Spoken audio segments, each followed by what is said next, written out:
Everybody, welcome back to another movie review. Today we're going to be reviewing A Clockwork Orange. So before I get into this, I guess I should put a disclaimer up. So if you don't understand the topics that are being talked about, you're not mature enough, I would recommend to click off this. But everybody else is here. Let's get right into this. It's going to be a short review. I'm going to be doing a lot more of an in-depth review about this eventually. I think a full retrospect I'd love to do. But yeah, this movie has violent. For 1971, of course, a lot of the stuff in this movie was shocking for them, the people back then. Now, our main set of characters, the Droogs, led by Alex.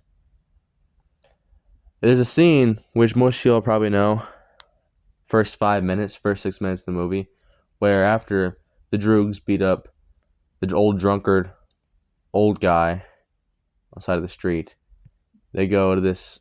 They see their rivals, and the rivals, these guys in camo, are trying to rape this girl.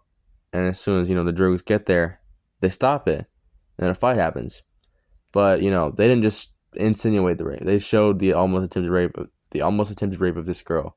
Which for 1971, for Kubrick to have the balls to put that on the silver screen, then, man, I love him as a director. Yeah, I know this stuff. Him and Shelley Duvall. He was mistreating her when she was playing Wendy Torrance in The Shining and stuff. I think she eventually forgave him. But he really was innovative for a director. A lot of the visuals in this movie are too. We've all probably seen the lid lock scene where Alex's eyes are being held open by lid locks, which Malcolm McDowell actually had to go through on set, mind you. But yeah, it was a very intriguing. Out of the three that I had the choice of reviewing, and thankfully you guys voted for this one, because I wouldn't have minded reviewing Full Metal Jacket or The Shining. I love both those movies, but I thought this one would be more of an intriguing video to cover because of the content in it. Obviously, Malcolm McDowell he's a great actor. Funny enough, this is probably my favorite role of his. But the role that I remember watching as a kid, he was in that one of the Home Alone movies. Yeah, very different character. I think the last one that was very bad.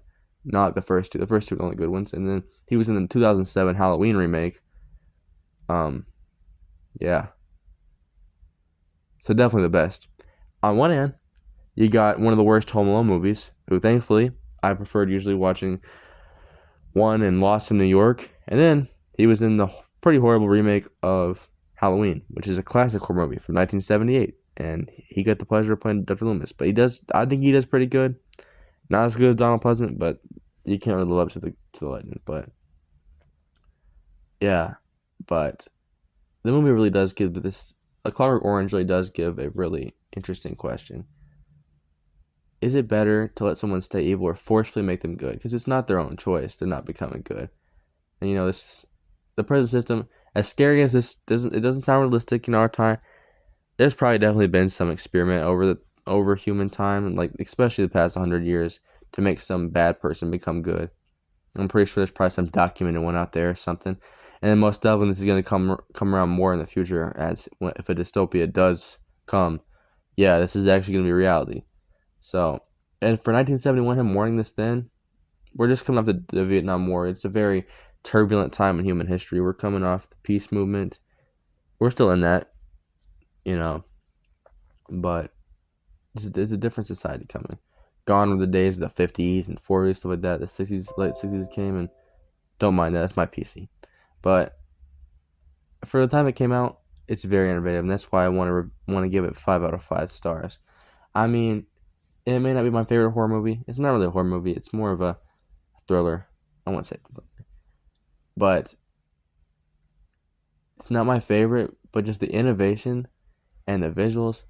And for 1971, having, to show that, to shock the audience, to show the depravity of what humans can do to an innocent girl. Thankfully, the Droogs stopped it at that moment. But they're awful people too. They beat up an old cat lady. And beat up an old drunk man. So it just shows how even bad people can sometimes do somewhat decent things, but they're also awful people. And just, the commentary about the prison system, trying to change people with drugs and stuff and experiments, that's real stuff. And for Stanley Kubrick to make that in 1971, you know, it's just, I love it. I love this movie. And I will be happy to make a good retrospective video about it. I will go in scene by scene if I have to. Make an hour long video. Probably sometime throughout the end of this year. But I'm thankful for you guys watching this. I know. I hope it lived up to your expectations. Um, I'm happy though, to be able to review this movie because it's really big social talk. And like, if you guys in the comments make a conversation with me, I wouldn't mind that. And thank you guys for voting. I really appreciate it. I love you all. Stay blessed. I'll see you in the next one. Bye bye.